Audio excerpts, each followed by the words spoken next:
We speak slowly and clearly so you can understand every word. Today, we are talking about time management. That means how we use our time every day. I have a very special guest with me today. His name is Alex. Welcome to the show, Alex. Thank you, Emma. I am very happy to be here. Hello to everyone who is listening. Alex, before we start, can you tell us a little bit about yourself? Of course. My name is Alex. I am a teacher. I help students learn new things every day. I also like to read books and go for walks in the morning. I think time management is very important in my life. That is great. And today we will talk about how you manage your time. I think many people find it difficult to manage their time. Is that right, Alex? Yes, that is very true. Many people feel they do not have enough time, but I think the problem is not time. The problem is how we use our time. Let us start with the basics. Alex, what does time management mean to you? Time management means planning how you will spend your time. For example, you decide what to do first, what to do second, and what to do later. It helps you finish your work and still have time for the things you enjoy. That sounds simple, but many people struggle with it. Why do you think that is? I think there are two main reasons. The first reason is that people do not plan their day. They wake up and just do whatever comes to them. The second reason is something called distraction. A distraction is anything that takes your attention away from what you are doing. For example, your phone, the television, or social media. Yes. I think many people will understand that. I sometimes look at my phone and then 10 or 20 minutes are gone. Exactly. It happens to everyone. The important thing is to notice when it happens and try to change it slowly. Alex, you mentioned that you go for walks in the morning.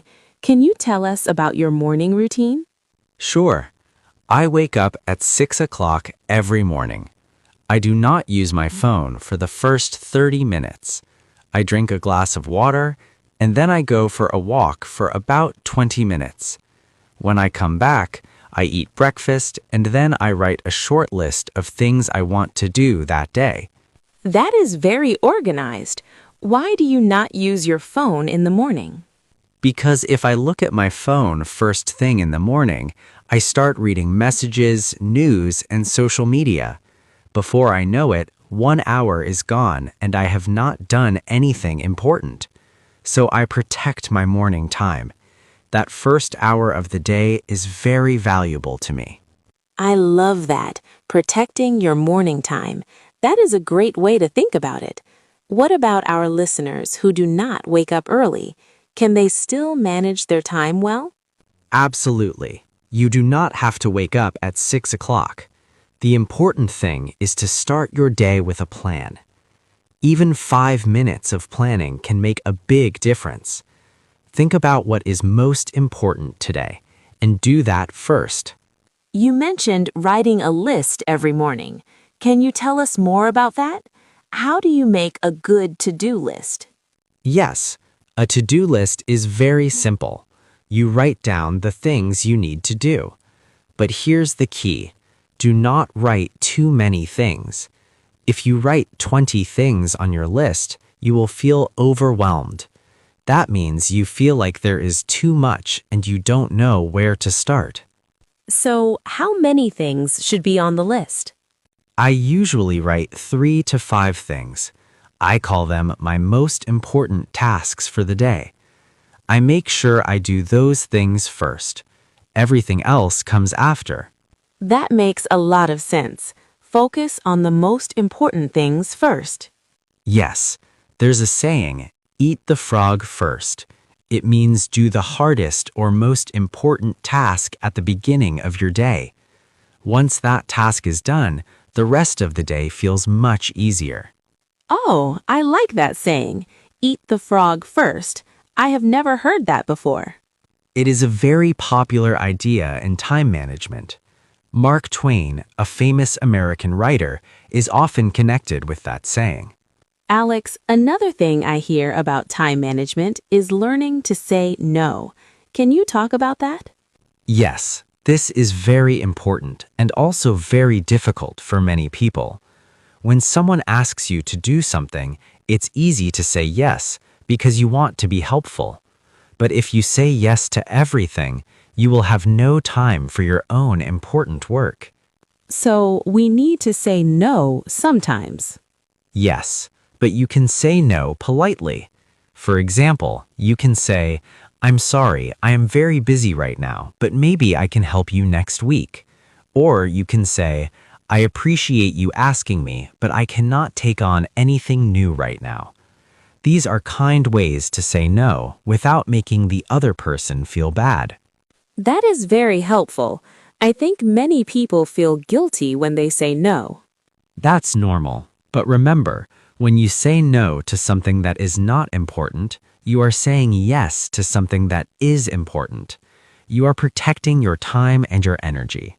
Now, Alex, we talk a lot about doing more and being more productive, but what about rest? Is rest part of good time management? Absolutely. Rest is not the opposite of productivity. Rest is part of productivity. If you don't rest, you get tired. When you are tired, you make more mistakes and your work becomes slow. So taking breaks is actually good for your time management. How do you rest during the day? I try to take a short break every hour, just 5 to 10 minutes. I stand up, walk around a little, drink some water, or just look out the window. This helps my brain reset, and I can focus better when I go back to work. And what about on weekends? Do you work on weekends? I try not to. Weekends are very important for rest and for doing things I enjoy. I spend time with my family, read books, or just relax. If I don't rest on the weekend, I feel tired all week. So protecting my weekend time is also a form of time management. I completely agree. Balance is so important. Alex, we are coming near the end of our conversation. For someone who is just starting to learn about time management, what is your most important advice? I would say start small. Don't try to change everything at once.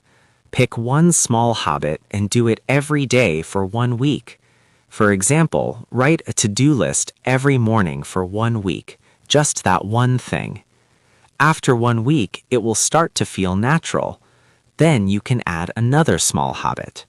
That is great advice. Small steps every day. Yes, small steps become big changes over time. Don't rush. Be patient with yourself. Time management is a skill. Like all skills, it takes practice. Wonderful. Alex, do you have any final words for our listeners today? Yes, I want to say this. Your time is precious. That means your time is very valuable. No one can give you more time. So use it well, but also enjoy it. Work hard, but also rest. Plan your day, but also leave room for joy and laughter. Life is not only about being productive, it is also about being happy. That is a beautiful way to end our conversation.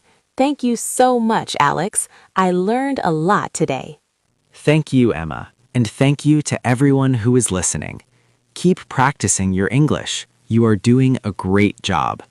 And that's the end of today's episode. Thank you so much for listening. I hope this conversation was helpful for your English and also for your life. If you enjoyed this episode, please like, share, and subscribe to our channel. We make new episodes every week with clear, slow English for learners like you. See you in the next episode. Goodbye, everyone. Goodbye. Take care and have a wonderful day.